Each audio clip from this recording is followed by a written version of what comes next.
তোমাৰ নামটো কি? কৈ দিয়ক। কি? কৈ দিয়ক।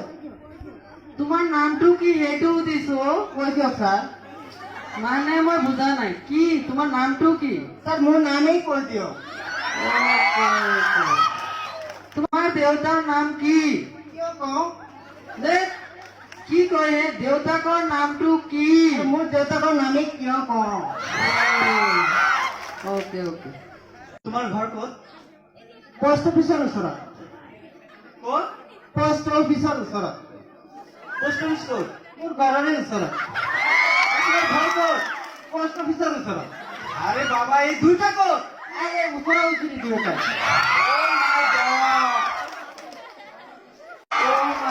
আপুনি অতীতত কিবা সমস্যাত ভুগি আছিল নেকি? স্যাৰ 2 বছৰ আগত কিবা এটা সমস্যাত ভুগিছিলো। মোৰ হঠাৎ ইয়েছ ৱাটাৰ হৈছিল। মানে ইয়েছ ৱাটাৰ বুজি নাপায় নেকি স্যাৰ? ইয়েছ ওটাৰ মানে কি? ইয়েছ মানে হাঁহ, ৱাটাৰ মানে পানী, তাৰ মানে মোৰ হাঁহ পানী বেমাৰ হৈছে।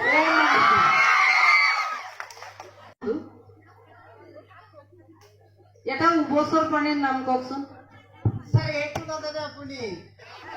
বেকুলি। Brilliant brilliant. ধন্যবাদ স্যাৰ, ধন্যবাদ ধন্যবাদ।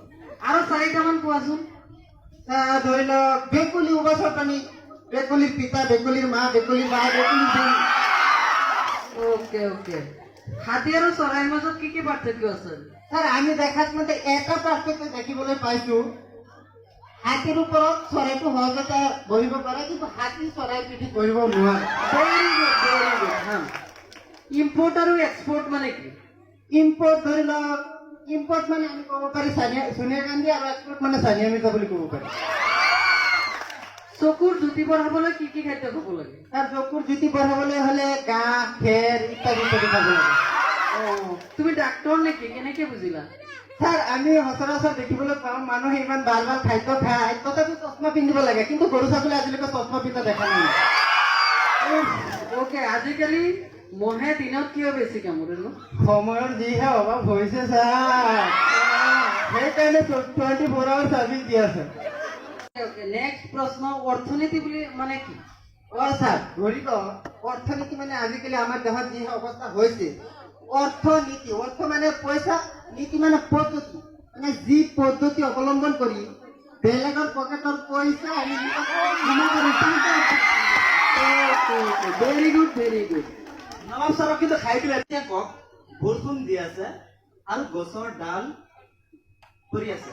আচ্ছা স্যাৰ, বৰষুণ দি আছে, বৰষুণ ইজ গিভিং, গছৰ ডাল ইজ ৰিডিং। সঁচাকৈ দেই আপুনি ব্ৰিলিয়েণ্ট ষ্টুডেণ্ট। ধন্যবাদ স্যাৰ, ধন্যবাদ স্যাৰ। সাংঘাতিক ষ্টুডেণ্ট আপুনি। ধন্যবাদ স্যাৰ, ধন্যবাদ ধন্যবাদ।